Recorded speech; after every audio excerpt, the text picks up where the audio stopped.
ये बच्ची कौन है जो गृह मंत्री अमित शाह के सामने सुरों से समा बांध रही है? यह तस्वीर हिंदुस्तान के किस कोने की है जिसने चीन में हलचल बढ़ा दी है? भारत के जिन राज्यों पर कांग्रेस सरकार ध्यान नहीं दी, वहां शाह ने ऐसा क्या किया कि बच्चे बूढ़े जवान सब गदगद हो उठे? सरदार पटेल की तरह गृह मंत्री का कौन सा फर्ज निभाया जो आने वाले दिनों में देश की तकदीर बदल कर रख देगा? जरा ध्यान से सुनिए। जब पूरा देश होली के जश्न में डूबा था, गृह मंत्री अमित शाह उसके अगले ही दिन उत्तर पूर्वी राज्यों के दौरे पर थे। असम से लेकर मिजोरम तक उन्होंने एक के बाद एक कई बड़े ऐलान किए। नॉर्थ ईस्ट के लिए शाह के बड़े ऐलान। नॉर्थ ईस्ट सिर्फ राज्य नहीं, भारत का गहना है।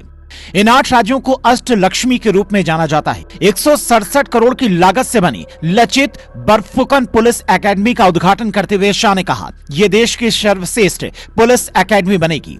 लचित बरफुकन ने मुगलों के खिलाफ लड़ाई लड़कर असम की रक्षा की थी। आज उनकी जीवनी 23 भाषाओं में उपलब्ध है। ऑल बोडो स्टूडेंट्स यूनियन की 57वीं वार्षिक बैठक में पहुंचे शाह ने बोडोलैंड को प्रगति के पथ पर बढ़ाने का वादा किया। समाज सुधारक और बड़े बोडो नेता उपेंद्र नाथ ब्रह्मा के नाम पर दिल्ली में एक सड़क का नाम रखने का भी ऐलान किया।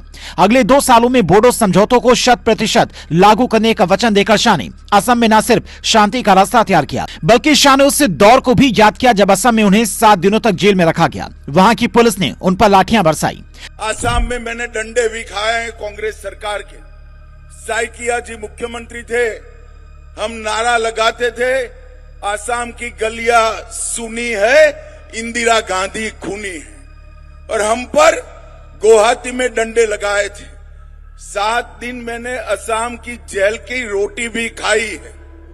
देश भर के लोग असम को बचाने के लिए यहां आए थे, पर शाह ने बदली की बजाय विकास का रास्ता चुना। वहां की जनता का कैसे भला हो, इसका प्लान बनाया और इसी के तहत असम राइफल्स का कैंप मिजोरम की राजधानी आइजोल से हटाकर 15 किलोमीटर दूर जोखवानसांग में स्थानांतरित किया ताकि मिजोरम का पूरी तरह से विकास हो। इसी दौरान आयोजित कार्यक्रम में 7 साल की एक बच्ची जिसका नाम एस्तर लाल दुहावमी हनामते है, उसने पूरे जोश के साथ में वंदे मातरम गाकर सुनाया, जिसे सुनते ही शाह इतने गदगद हुए कि तुरंत गिटार मंगवाकर उसे गिफ्ट किया और भविष्य की शुभकामनाएं दी और ट्वीट कर बाकायदा तस्वीरें भी शेयर की।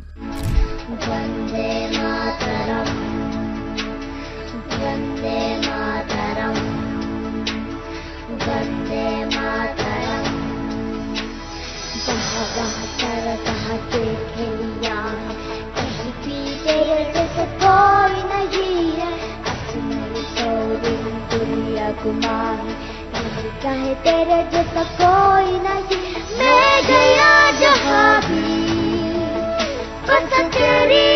मंच पर मौजूद लोग शाह का ये अंदाज देखकर दंग रह गए। शाह की ये तस्वीर देश से लेकर विदेशों तक में वायरल है। नॉर्थ ईस्ट के राज्यों पर चीन की कैसी बुरी नजर है, ये पूरा देश जानता है और शाह इस बात को भली भांति समझते हैं कि वहां पर अशांति फैलाने में कैसे कुछ लोग लगे हैं और इसीलिए उन्हें समझाने और मनाने की रणनीति पर भी काम गृह मंत्री बनते ही शुरू कर दिया था, जिसके तहत असम से लेकर नागालैंड तक के विरोधी गुटों के साथ सरकार ने बातचीत की, कई समझौते किए ताकि उनकी वजह से वहां के लोगों को दिक्कत न हो, कोई पूर्वोत्तर के विकास में बाधा न बने।